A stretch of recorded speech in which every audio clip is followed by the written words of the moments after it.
So the outline of this thing, we're going to do it in 3 parts. Energy challenge, people, the economy.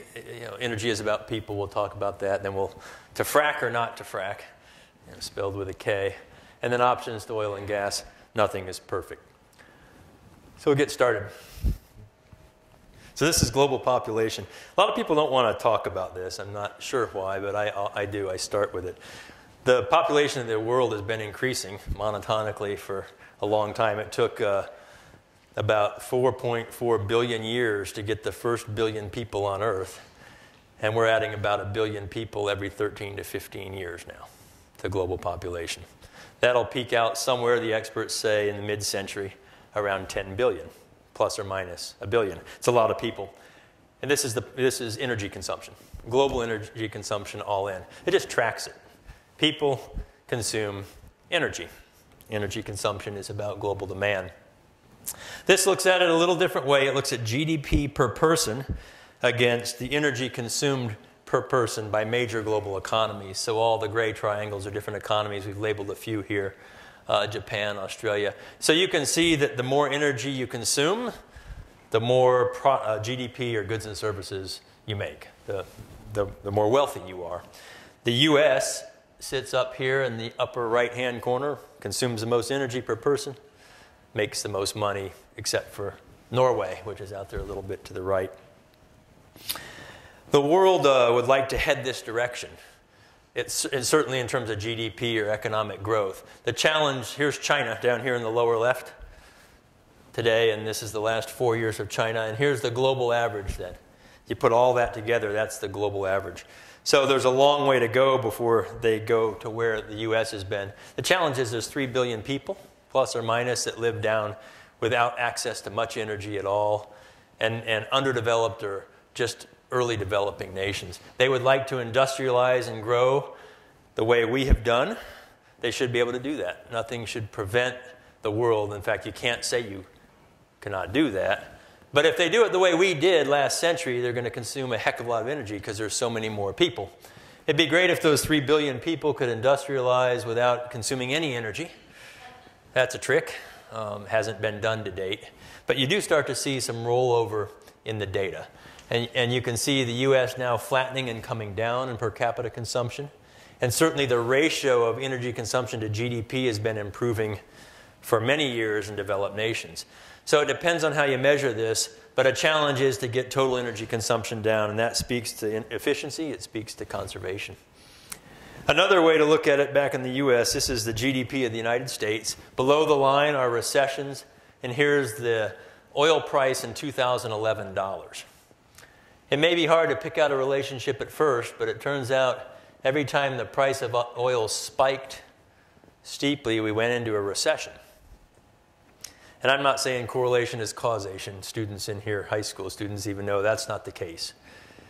But there's an interesting relationship between energy price as a proxy, or oil price as a proxy for energy, and how much energy underpins economies. In fact, 6 of the last 7 global recessions were preceded by a spike in the price of oil. Okay? So I sat in Congress one time testifying back here to the Senate, and the price of oil was starting to go up, and I said smugly, "Guess what's coming?" And in fact, a recession did come, and a friend of mine, Doug at the Bureau, said, "Thanks for that tip. I got all my money out of the markets." And I looked at my shoes and said, "I didn't." So I guess I didn't believe my own stuff, but it came, and we got pretty high oil price now, so it'll be interesting to see, again, what the world does with this. Here's who's in power. You tend not to get reelected if you're in a recession. This is the first time that we weren't in recession, but the economy wasn't very healthy, that actually a re-election's happened in over 4 decades of a president. Clinton had the best years, low oil price and the dot-com boom, pretty healthy economy. All the presidents take credit for things that they can't control. Global carbon challenge. This is a figure I want to build that's very important. We use energy basically 4 ways. We heat and cool industrial, commercial, and residential buildings, and we move ourselves around. Okay? So that's what you're seeing here. And these numbers are in quadrillion BTUs. It's a giant number. A quad for the physicists in the room is about the same as an exajoule, if that helps anybody. Which in this, in your case too, one quad, you can read this as about 1 TCF of gas. So you could read these numbers in TCFs. Feeding into that system is electricity. Electricity now is growing as an end-use energy. It's not a primary energy, it's an end-use. You have to generate electrons. Not so much in transportation in the US, but across the other sectors. Oil's the king. All my slides are color-coded. Green's always oil. Red's natural gas, and gray or black is coal, and orange is going to be nuclear. Okay. So oil feeds transportation mostly, but also industrial heating. Biomass. The width of these bars is relative to the numbers as well, if you can't see the numbers. And here's coal.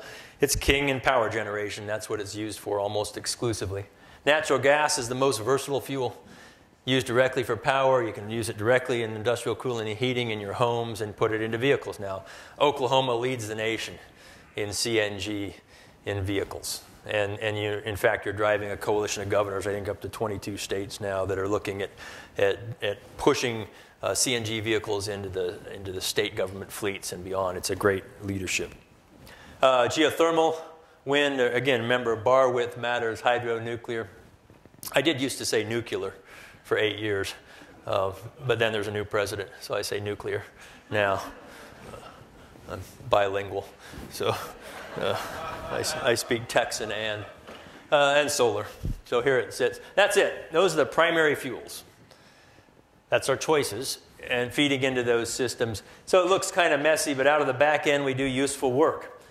About 42 quads of useful work, and I'm not going to have time to speak to this, but if you look at it, you see almost 100 units coming in and less than 50 coming out.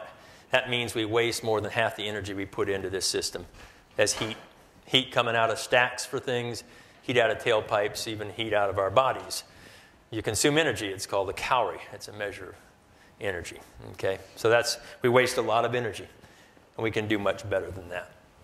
If we focus on the power sector for just a minute, this is a remarkable story. In 2004, coal was half of what fed the electricity system, and natural gas was under 20% in 2004. In April of last year, they were equal. It's just over 30% each in 8 years.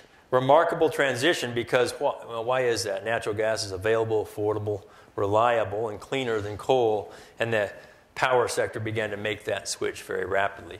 As a result, the US global carbon emissions came down over 10% so far, from 2008 numbers down to 1992 levels, dropped over 700 million tons of CO2 out of the atmospheric emissions stream. Still have a ways to go, but that's a big story. How did Europe do in the same time period with cap and trade and carbon tax systems? They increased. So they've increased their coal production from 10, 11, 12. This just came out in an Economist article not very long ago. And we can talk about this in Q&A, but part of that is because of moratorium on fracking and now moratorium on nuclear thanks to Fukushima Daiichi happening. So they've gone back to coal. The U.S., I'm not saying natural gas companies, many of whom are in this room, set out to save the climate. They set out to make money. And in so doing, did it so well, found so much that the price came down, supply is high, we're going to talk about that, and it's being used now as a dominant resource. Pretty remarkable market-driven story. If you look at globally then, this is to the left of the line are data, to the right are a forecast by Exxon in this case. North America, same color scheme, forecasting gas to replace coal and almost a flat demand. This is for power generation. Europe the same, although I just showed you data that shows coal is increasing in Europe now. Okay, so this forecast is incorrect, at least for the last couple years. On the same scale, let's look at Asia Pacific. I heard it. Whoa. You know, whoa is right. So today, for power gen, the sum of North America and Europe, and the gray is coal. I give a talk called K is 4. Talk about frack with a K, nuke with a K, and coal with a K. You know, you heard it here first. It'll probably happen. They start to spell coal with the hard K in Asia. This is a lot of power generation, a lot of energy demand. Again, nothing should prevent Asia from developing. It's just a matter of mix. Can you increase the natural gas? Can you increase the nuclear and the renewables to take out the CO2 emissions or not? It's a big challenge. Let's do the same thing now for transportation. Gasoline, ethanol, diesel, and then biodiesel, jet fuels, and up at the top, natural gas and others. This is North America, forecast out to 2040. Gasoline and diesel, basically oil-based products, dominate a little bit less percentage-wise in Europe, but and then relatively flat and even decreasing demand here. Same scale, Asia. Now, again, Asia today is about the same as North America. We just drive a lot more vehicles, and they're bigger. Okay? But you go out into that future, and it'll quickly pass that up, and we're not going to dwell on this today, but the U.S. sells about 15 million cars a year, down in the recession, back up. China sold 5 million in 2006, over 20 million last year. So just blew by the U.S. in 5-6 years. Okay, smaller. But that demand, and India is chasing that. So this is a very important side. And again, not much fuel diversity on the transportation side, mostly oil-based products. That's one of the challenges. So let's look at unconventional oil and gas. Can it provide and meet the demand, to frack or not to frack? Remind ourselves what this is. I probably don't need to do this in this audience, I'm guessing, but I'm going to do it anyway.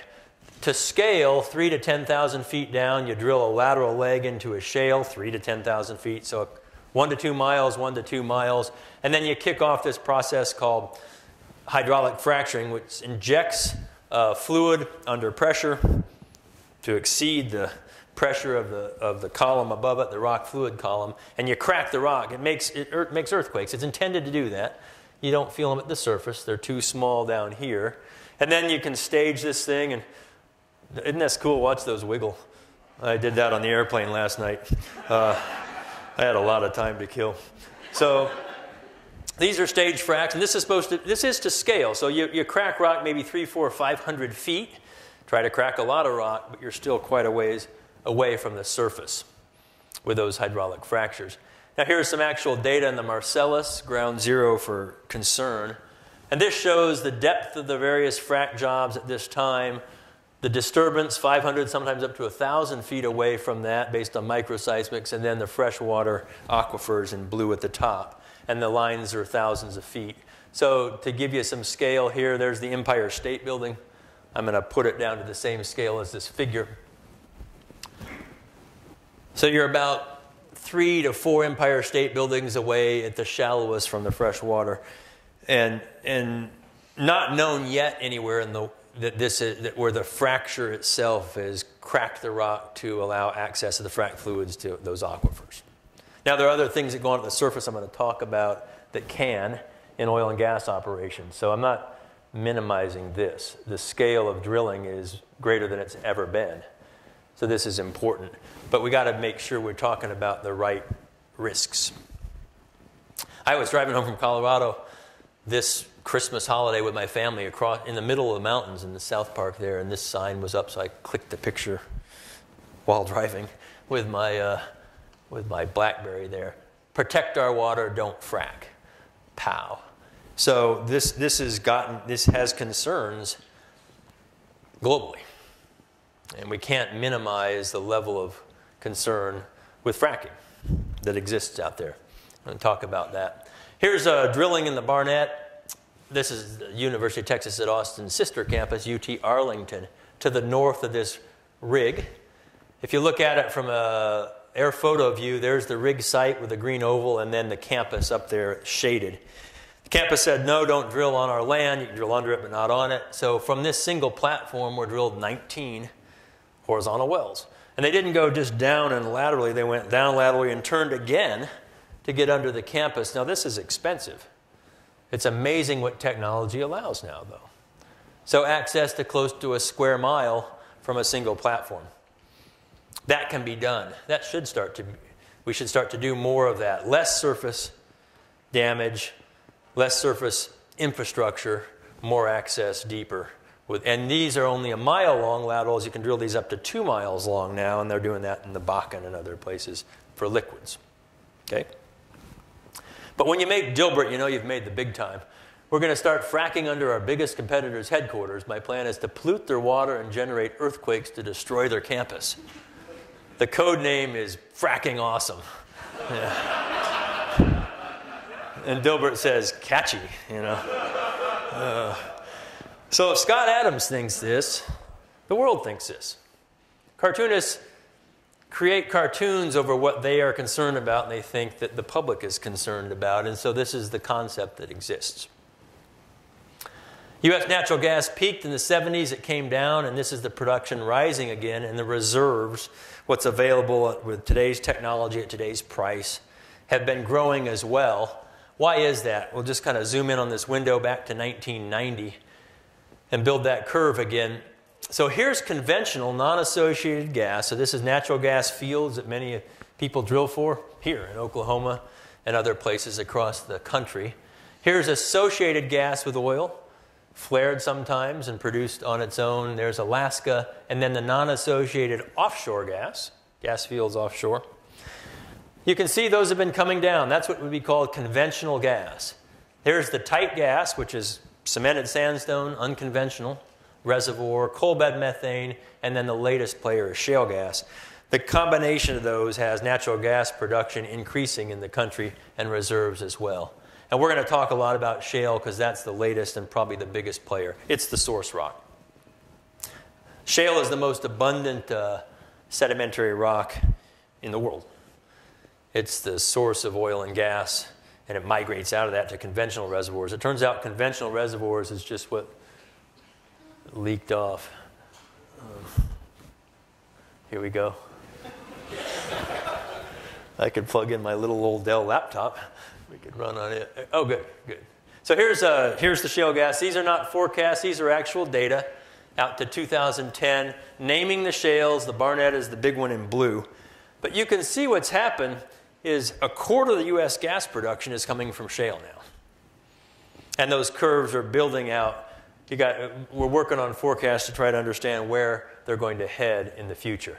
This is a model run at Rice. Good friend of mine, Ken Medlock, has done this work. This is for the U.S. It shows today, 2010, around 4 to 5, or 11, 12, 5 TCF, and where it could head. It could triple, potentially, and lists the different basins based on some of their overview work. That's a lot of natural gas. That'd be 3/4 of the U.S. production, and that's out to 2040. And then globally, they looked as well. The U.S., North America is the only place doing it in dark blue today. A little bit coming on in other places. So you can see the dark blue rising, but China has big potential in other nations as well. Again, heading out to more than half of the global demand today could come from shale production out to 2040. It's a big resource. The potential is very large. Let's zoom in on the Barnett. I'm a geologist. I'm going to show you a picture of one rock. This is the Barnett Shale with high level magnification. So your scale bar here is 0.2 of a nanometer, or 200 nanometers, or 0.2 of a micron. These pores are really little. The gray, dark gray are the pores that hold the natural gas. That's an organic flake, and the orange, the little burnt orange, sorry, basketballs there are 20 nanometers across. So if we take a hypothetical pore with methane molecules, a carbon and 4 hydrogen, and shrink that down to the same scale, watch close, it almost disappears, but it doesn't quite. Some of these pore throats are 15 molecules wide. It's really, really small. So a human hair for scale, 50 microns across on the left will shrink the pore system down onto the hair. Watch close, same scale now. So there it is. This is something we don't understand. Professors don't understand it. We're learning it with our students. It's a whole different scale of reservoir, an unconventional reservoir from which the methane and now liquids are flowing. A lot of exciting research to be done, a lot of challenge in producing it. Huge volumes. So I want to play this little animation for you. This is work we've been doing at the Bureau in the Barnett Shale And if I can get the mouse.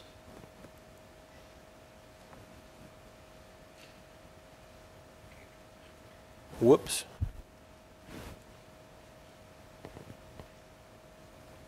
Try that again. There it is. Okay. So what you're going to see in this animation is a calendar clicking off here. This is around Fort Worth, Texas. Each diamond that appears is a vertical wellbore. If it's blue, it's low production. As the colors get warmer, they're higher producing wells. And then when they go to circles, it'll be the first horizontal wells as the years click off. And that'll happen in about 2002, 2003. You're going to see the first horizontals that are being fracked.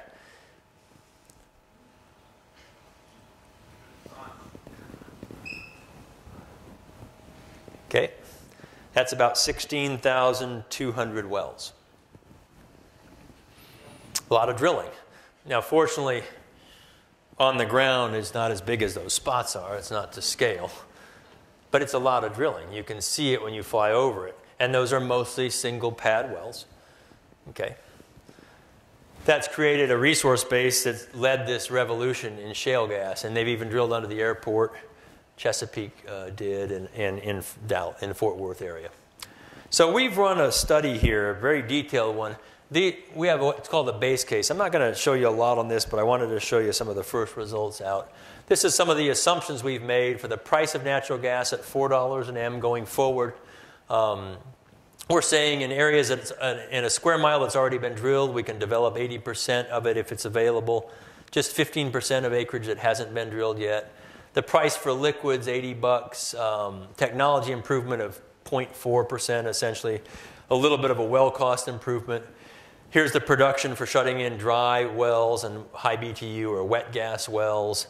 And then minimum completions in a year, 20 in the best rock, which is really low, etc. And we've run these, in fact, with Devon up here and ExxonMobil, and look, we've benchmarked these against a lot of places. The result of that would be this. If you look at the 1995 out to 2030, and this is in TCF per year, a $10 Henry Hub price would look like this. Here's 6, and then here's our base case at 4. With today being right in here, we stopped in the middle of 2011 for this study with data, and we've benchmarked it actually out through 2012 now. This would be what has built up today, and that the production decline in that $4 case, base case. And then finally, here's a $3 case. It doesn't drop it much. So with all those base case assumptions, 4 different gas prices, that's what you would produce. Turns out the area under that red curve, by the way, that's the price of natural gas historically. So on the right, it's shown. You can see it's gone from a low of $2, just under, up to a high almost at 10, $9.50, and then back down again to just $2 to $3. Base case is 44 TCF. It's produced 13 to 14 TCF so far to date. So that's another 2 times as much as has been produced to date in our base case. That's a substantial amount of natural gas left to do. A lot of that will come from the wells that have already been drilled. Some of it from the new drilling that we show at pretty rigorous economics. And you're looking at just under a TCF of annual production out in 2030. So that's kind of shape and volumes that we're thinking about, a steep build and a slower decline. This is going to be important as you look at all the fields in the country and aggregate those together. The Barnett's not the only field. It sits there, but you can see in the dark pink, these are the different shale basins that are active, and the bright pink are the big basins, and then this other color is some prospective basins that are starting to be looked at now. A lot of gas in North America. North America is not the only place with shale. These are big basins in the world.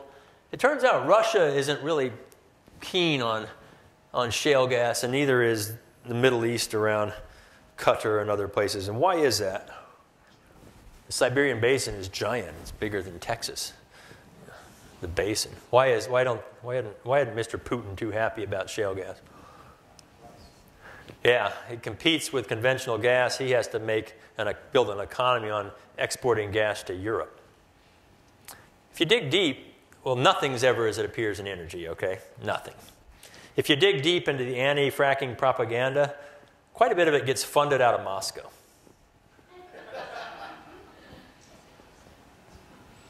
So always dig deep. How many students in the room? I didn't get to see you. Always, always, always dig deep. The film you saw of ours, check it.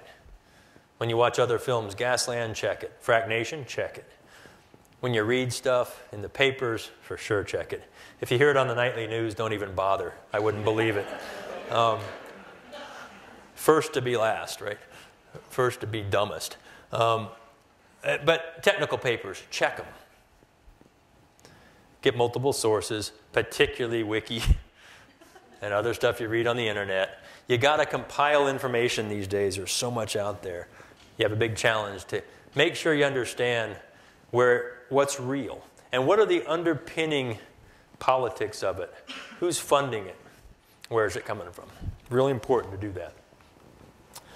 Europe's mixed on shale gas. I call them confused. You know, they don't know if they like it or not. They have it, but they don't really want to drill it.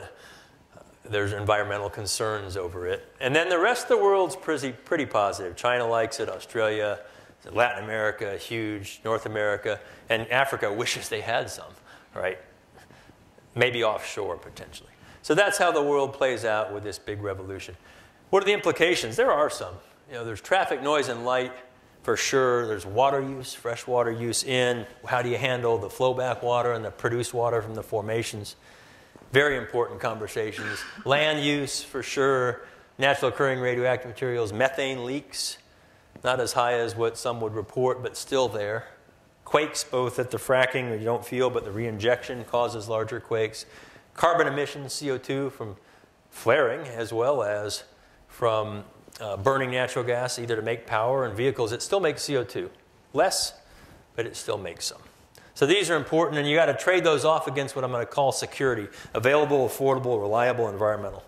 This is secure energy. Senator Murkowski just put out an interesting blueprint for a national energy policy yesterday, and uses a little bit different words in this, but very similar words to this, about how you got to trade these off. So there's tension between this, and there's always tension in energy. It kind of reminds me of this picture. I say to this one, this is the EPA, and we're here to help you, okay? This is actually the winner of the last photo taken contest. The runner-up in this contest was this guy. This was his last photo taken. If the former one was EPA, this is the oil and gas industry. Hey, look what we got. Hydrofracking, right? Well, look behind you, industry. The public is there, and they kind of want to know what the hell's going on. And they should be able to.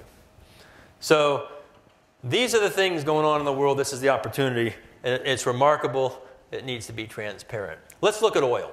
Oil production peaked in the 70s in the US, and then right here in the end, you see this little blip up? It's not that little. It's 500,000 barrels a day. Texas, North Dakota, Bakken, Eagle Ford, shale oil. Just like shale gas, you now have shale oil. Partly it's responsible for the uptick in oil production, which has been rising for the last 3 years in the US. The downturn with the economy means we import less than half now, and we're heading toward 40% pretty quickly, maybe less. Some people are calling for no oil imports in the US now by 2030. That's pretty optimistic. But the point here is there's a new oil resource in the United States. Here's what it looks like. This is a forecast that's out 10 years. It builds the shale oil basins and then makes an attempt to see where they're headed at 10% internal rate of return, some economic reasonable return. The price of oil you'd have to have ranges from 45 to 70 bucks a barrel. So you got to take the risk that it's going to stay at that average over that period of time. But it builds its way out there to a pretty substantial, close to 4 million barrels a day. We import about 1 million barrels a day today from Saudi. So that's That's not trivial. These are big numbers. In fact, if you go back to this chart and plot that curve at the same time scale and vertical scale, it looks like this. It doesn't quite get to where the highest peak in the US was, but it approaches it, and it could get there, or it could be lower. So it's a fascinating opportunity. What are the options? This is the nothing is perfect segment. In natural gas, we've produced in the world a lot and consumed it, but there's a tremendous amount still left. We've tight gas, shale gas, and coal bed methane, 3 or 4 times as much has already been produced and consumed. It's just an estimate. Nobody knows. It's just an estimate. But that's a substantial volume. What are the options to natural gas? And I'm going to start with this. This is going to be very brief because we don't have much time. So this was a very brief movie review. It said, transported to a surreal landscape, a young girl kills the first person she meets and then teams up with 3 strangers to kill again. Anybody know what movie that is? The Wizard of Oz. Excellent. That's brief. So I'm going to be brief here. Here we go. Coal. It's available, affordable, it's reliable. That's why we use it. And the world will continue to use it. It's dirty. It makes SOx, NOx, mercury, particulate matter, CO2, tremendous amounts. Okay, you can clean a lot of that out, but right now nobody's sequestering CO2 at scale. That's a challenge. Nuclear, it's very powerful, it's efficient. There aren't any emissions from the plants. It's expensive to build it, though. There's waste, and there's safety concerns. So I'm not picking on any of these. I'm going to show you pros and cons of all of these things. Nuclear is a remarkably large and efficient source of electricity. Wind is simple, it's affordable, there aren't any emissions, but it's intermittent. You use quite a bit of land and you have to transmit it, and that can be very expensive with power loss. Solar is simple, there aren't any emissions, it's local. You can put it on rooftops, you can put it on your house. You can try to concentrate it, but it's expensive. It's not very efficient today because it's intermittent. There's things called night and clouds. Okay. And that you can't fix that. So it's only as efficient as when the sun's out, and it's getting more and more efficient there. But you're trying to, with wind and solar, you're trying to concentrate a dense or a very low density source of energy to make it more dense. So it takes a lot of infrastructure to do that. Hydro is efficient, it's affordable, there aren't any emissions. But it takes water, land, and supply. I mean, I understand Lake Hefner out here. I lived here 3 years, right down the road from Lake Hefner when I was a kid. There's not much water there. Is it a power facility or not? So, but in central Texas, our lakes are power facilities, and they weren't very powerful in this drought. So it's renewable as long as there's water. Okay. And then geothermal, it's affordable, where it's concentrated, there aren't any emissions, but it's low density, which you can't see, and so it's still relatively expensive. I like the thought of distributed geothermal. So these are it. These are the options. No form is perfect, neither is natural gas. But that's it. Those are the things that we know about today that can generate electricity at reasonable scale. We'll do the same thing with oil. We've produced quite a bit. There's still quite a bit left. Almost 2 times in shale and heavy oil as all in produced and consumed to date from all the conventional reservoirs. Again, it's just an estimate. It depends on price. The higher the price, the more you can produce, and the technology allows for that. And technology does change and improve. So what are the options to oil? Biofuels, they're a good supplement, but they got a density challenge again. You're turning a carbohydrate or a plant into a hydrocarbon, and that takes energy. So it requires a lot of things, including water, land, fertilizers. It's a scale challenge. But it'd be a good supplement, particularly in certain regions. All the things you can do with natural gas, it's certainly cleaner than oil. It's cheaper depending on where you live. It's cheaper here, not cheaper in Asia or even Europe. It's expensive there. It's dirtier than coal or than all the renewables, cleaner than coal and oil. So it can be regionally expensive. Electricity for cars is clean depending on where you get it. Remember, you're not plugging into something clean. You're plugging into the grid. The grid might be coming from coal, natural gas, nuclear, renewables, some mix of those things. Very efficient engines, but it's still relatively expensive, and there are chemicals, and there's a range challenge with electric vehicles still today. And then hydrogen, I say, is just 10 years away. Fuel cells. Pretty interesting technology. Actually, I like it a lot. But nobody's working on it very hard, so it'll probably be always 10 years away unless we turn our attention to it. Or you could do this, you know. In fact, this is this isn't ancient. This is actually real world. It's the 1 ox power. The emissions are stronger than CO2. The methane is a much stronger greenhouse gas. It only lasts about 8 to 10 years, CO2 100 in the atmosphere. If you tried to put 7 billion of these on the planet today, you actually couldn't do it. You can't feed them and take care of that many vehicles, engines, if you will. The other extreme is this.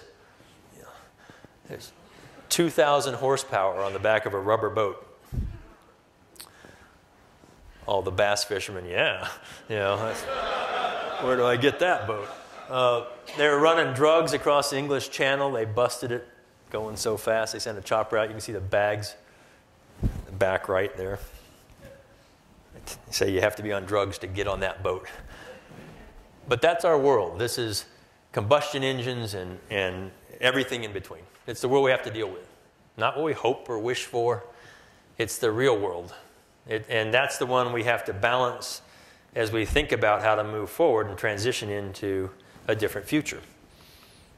No form of energy is perfect. Let me wrap it up here with a look at the future and do some questions.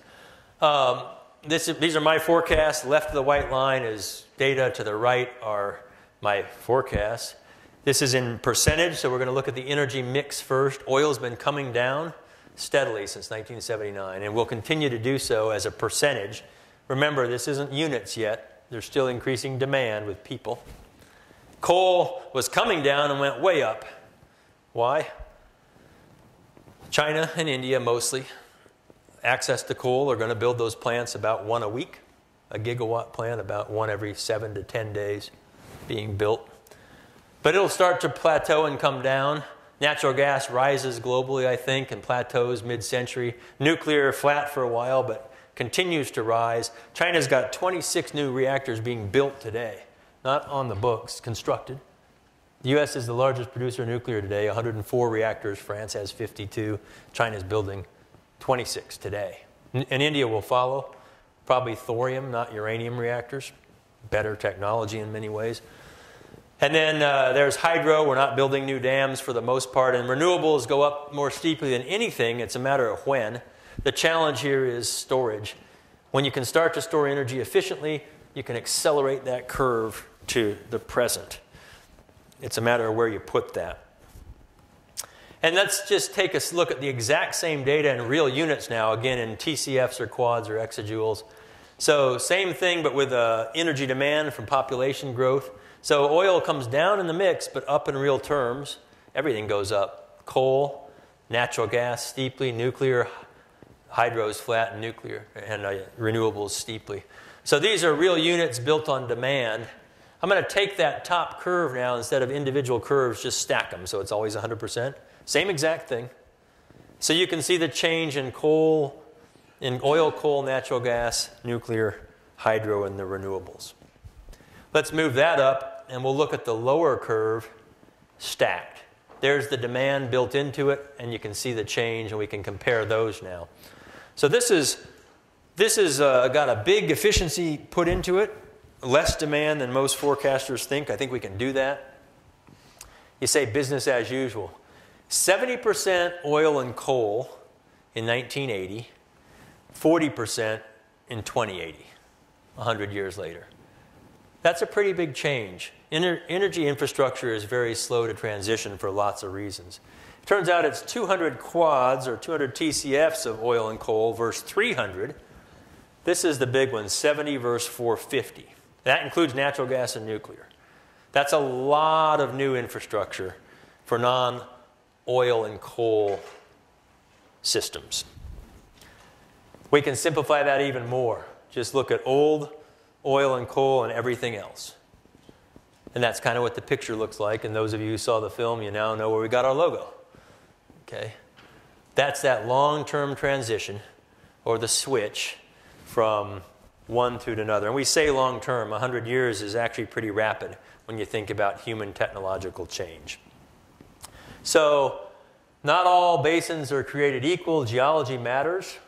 Sweet spots are more spotty and regional, and technology matters, and it impacts the estimated ultimate recovery. This is kind of general for unconventionals. Mountain or molehill, not a molehill. Potential to be a pretty significant shield volcano for the geologists in the room. Okay. Bigger things, though, oil and gas are going to play a major role in the future energy mix. Public needs to understand that. They have and they will continue to do that. Shale is going to be a big part of that, production and reserves, but the above ground challenges are very real. They matter. We have to do those better than we've done in the past. We're getting better, but the world needs to do those, continue to do those better. Regulation is important. Those who don't follow regulations should not be allowed to operate, like in any industry. Those who do should be allowed to operate. Thus, rigorous operational practices and transparency are really important. This communication between governments, industry, and academics and the public needs to happen. It needs to be open, and it needs to be data and fact-based. I'll leave you with this thought. The guy taking the picture in the Grand Canyon, South Rim, 4,000 feet. He leaves like this, wearing flip-flops. Not an Oklahoma City student, I hope. Yeah. So he's an idiot, right? Yeah. The photographer said he slipped and threw his stuff up on and climbed and walked away. So build a little bridge out there and walk across. Why risk the leap? Because if you don't land it, it's going to be ugly. And that's how I would feel about energy. Why pick a winner when you really don't know what the winners are going to be? Economics, technology, and the markets are largely going to drive that demand. If you pick the winner and you're not right, it can be ugly. We have a few of those cases even in our own country. So I'll leave you with that thought and happy to do questions if there's time. Thanks.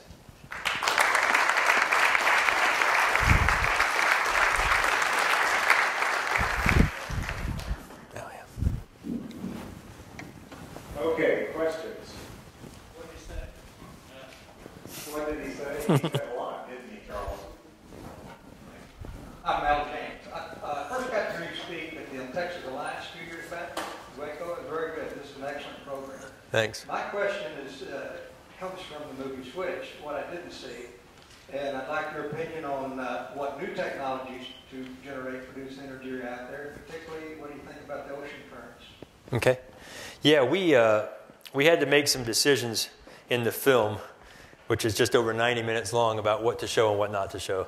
And we decided we would show the things that we felt would have a scalable mainstream impact in the next 20 years. We saw a lot of neat things. We filmed 500 hours in 11 countries. So to take that down to 90 minutes was painful. New technologies. I'll start with currents, whether they're waves or tides. Interesting technology out there today. Certainly a large source of motion. Very, very low density. So capturing that and densifying it, if you will, into energy is a challenge. Some of the technologies for the tidals are these hydraulic whips that are tethered, and there's a hydraulic at the joints, so you get compression and decompression and creates electricity. For capturing waves, they have these flat barges that float offshore. The waves break onto the barge instead of the beach. So it breaks up a couple feet, and the water flows down through these little teeny turbines all across the barge and spin them and generate some electrons. There's other technologies out there for these things. It's a density challenge. The infrastructure in the ocean is tough. Oceans are tough environments, in terms of rust and cost. And so where you have good tidal range or great wave energy, you could probably use it regionally. Other places, not so much. And then the unintended consequences are, in the wave case, for example, the waves now weren't breaking on the beach because they had already, there's a couple laws of physics And so once they break and capture that energy, there's a dampening shadow. So the beach renourishment and replenishment and the land use and cover and those kinds of things, it was altering the coastal environment behind some of those large barges. So there's things that you have to think about as you go down that road. I could spend the whole time on new technologies. I think remember the movie, I just saw it the other night, The Graduate, Dustin Hoffman. So, the husband of the woman that the graduate's having an affair with gets him and says, "I just want to say one word to you, son." Remember this? Plastics. So to the students, I say just one word: storage. All right. If you want to change the world, solve energy storage, and by that I mean affordable, reliable, and scalable. If you can get storage where it's affordable, reliable, and scalable, it'll change the whole world of energy. Because now all the renewables that are when the wind's blowing and the sun's shining and we don't have use for it, you can store that energy and then use it later to take out the amplitude and make it affordable. So storage is being worked on, whether it's we showed molten salt in the film as heat storage, advanced capacitors, advanced batteries, flywheels, buildings as batteries. They're looking at some hydrogen storage now in big, large scale fuel cells, etc. A lot of different things that are being worked on with storage, but it's still a huge challenge. But I'd say that's a technological area that would matter tremendously in the world of energy. Yes, ma'am. I have a question about Brazil and Lula and how that country transitioned that economy with energy. How Brazil did? Yes. Yeah. So Brazil is blessed with great resources. It's about the same size as the United States geographically. Population, of course, is lower. They've got tremendous oil and gas resources offshore. They also have tremendous water resources for hydro, and then they've put forward and moved forward their biofuels resource, and they have huge lands in southern Brazil mostly for growing crops, and they use sugarcane for that. So they're able to get a lot of their liquids from that, and the efficiency comes from the scale. They don't need to water it much because the rain's there. They have the soils. They don't need to fertilize it much, and it's not replacing any food.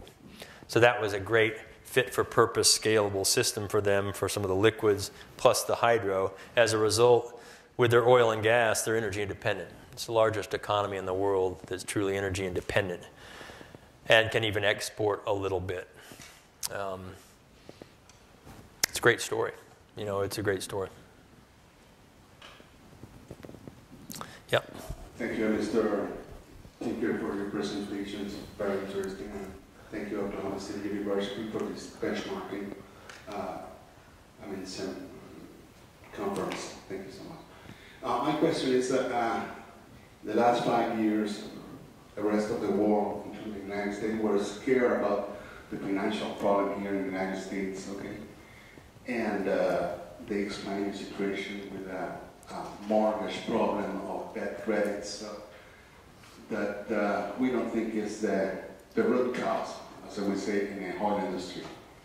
The root cause appears to be that the world did not resist on a price of crude oil of $150 for the economy. It seems the same situation in Europe now. Okay, so we're talking about pandemic situation in economics. My question is, you review 64 years, for these transitions to a better fuel on economic fuels in the future. My question is, I think that is going to be accelerated, or reinforced by economic situation in the world. Is that the thing? It could be. If I understand you right, could that transition be accelerated? And I would think yes. It could be accelerated. There could be economic drivers for that. There could also, I'm not an economist. I've got some economics and work with them, but I'm not an economist. But there could be some drivers that resist that too. It depends on what the real forces are. I talk about these things together. I call it the waltz of the E's. Energy, the economy, and the environment dancing together. You know, the economy depends on reasonably affordable, reliable, available energy. The environment depends on investment in it to keep it cleaner. So they dance together. You can't step on the toes. Sitting right in there is another E called efficiency, and then education. So all these E's play together. If we can educate the world and become more efficient, and you don't really even have to change your lifestyle much to do that, we could accelerate that closer because we would be using yet less to do the same amount of productive work. It's more expensive, but if the world did it a little bit in sync, and here's where we get, some would argue with me, that'll never happen, and they may be right, but as long as we don't say to a certain set of economies, you have to do this and you don't have to do this, then you disadvantage some economies over the other, and then they aren't likely to do it. In my opinion, that's what happened in Copenhagen. When we're looking at protocols for CO2, the world was in a recession, and they said, we can't afford this. We're not going to change. We're China, and we're developing. We're not going to change, and we're the U.S. and others, and we're in recession too, and we're not going to go do it. So there you had a great example of the energy economy and the environment suffered as a result of that. I'm optimistic. I mean, I'm an optimist by nature. I wouldn't have done this silly film project, right? I think we can do it. I think the biggest thing we have to do is become educated about energy in a way that is somewhat fact-based and objective. Right now, I think there are way too many misconceptions about what can happen, and so the conversations end up being people with strong beliefs that are partially fact-based, sitting in their corners, mad at the other groups.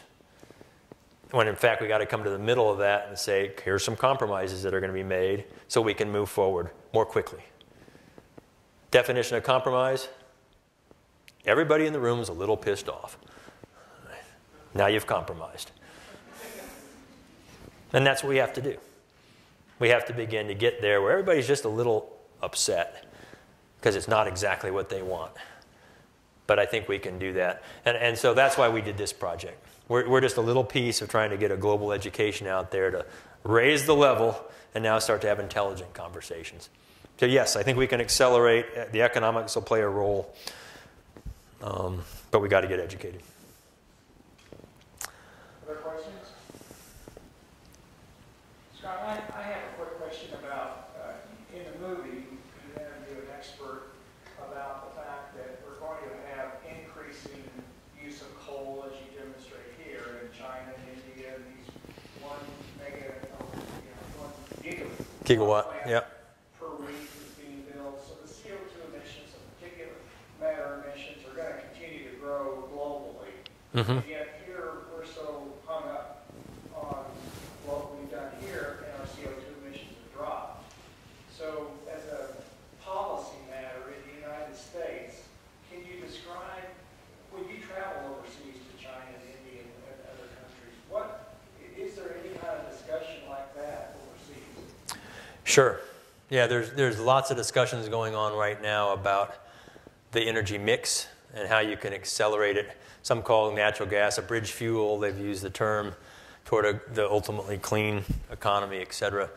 It has a lot of strange ramifications. Part of the reason that Europe is increasing its coal production is because natural gas is cheap here. So if you start to dive into the economics of that, it tends to keep coal price down. They're competitors with one another. Natural gas is higher priced in Europe because they're not developing their shales.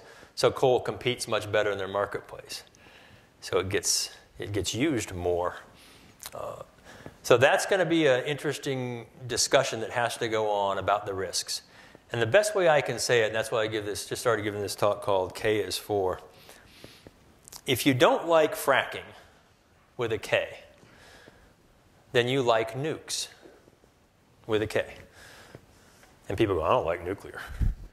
I said, well, then you love coal with a K. We don't like coal either. I said, well, do you like electricity? Well, yeah. Some will actually real out there say no. They say it on their cell phone in their electric car. No, not so much. But most say, yeah, we need electricity. We like renewable, as long as we don't have to look at it, right? And then we talk about scale, and I come back and I say, you can't not like everything. If you don't like fracks and nukes, you like coal. You can't not like everything. And this tends to make people angry at me, in part, particularly professors at some universities that I've visited. And the students are actually more open to it. And we have this really good conversation all of a sudden. We get in a room, and people aren't all, they come from different perspectives, they bring their own, and we start to talk about the hard discussions about what not liking something means. You're actually picking something else. And how are we going to balance that mix? That, to me, is the conversation that needs to be had. And you can't pick on the U.S. for using natural gas because we have it. You can't pick on France for going nukes because they have it. You can't pick on China for using coal because they have it. You have to have this conversation about what does that mix look like and how could you blend it better to be more secure and diverse in that portfolio than it is today, so that there's a global benefit from it. And I think that's a fascinating global conversation that'll be led by economists, it'll be led by business policymakers, as well as engineers and scientists and NGOs, and hopefully some leaders that are elected who are willing to look the public in the eye and speak from a fact basis. Okay, one more question.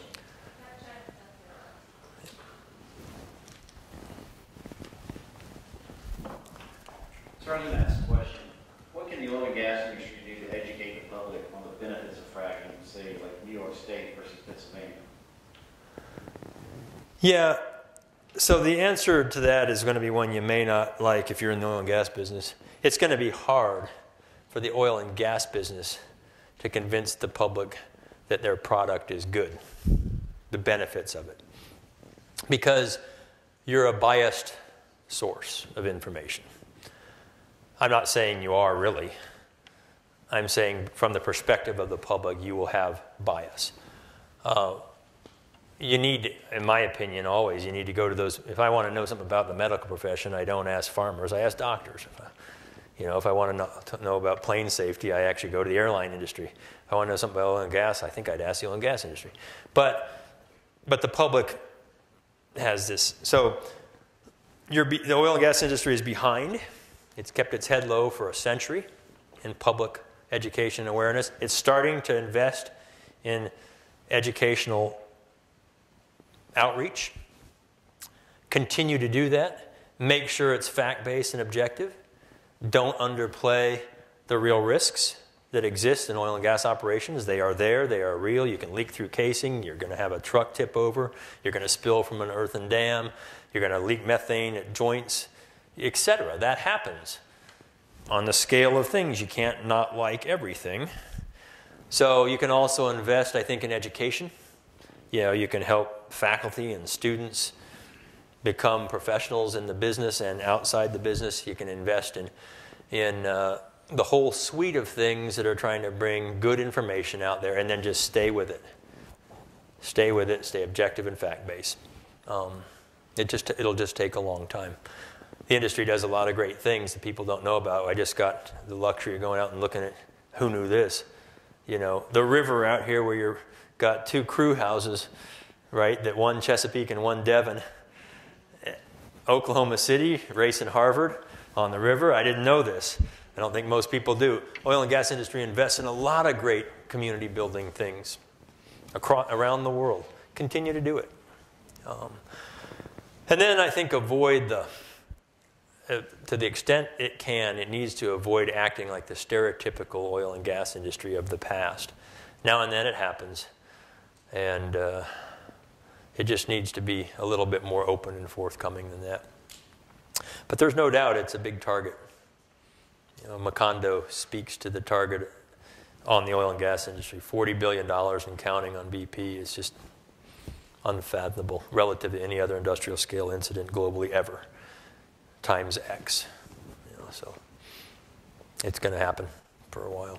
And by the way, the oil and gas industry is actually well respected in most of the world, just not the US and Western Europe. People bust their kids to it in Latin America to the conferences. They love it in Southeast Asia, of course, the Middle East, even in Asia, you know, Africa. It's a very well respected industry that young people want to go into. It's Western Europe and the United States that don't. You guys have been a great crowd. Thanks for spending the time, and happy to follow up with anybody on the electronic communications. So, yeah. Thanks.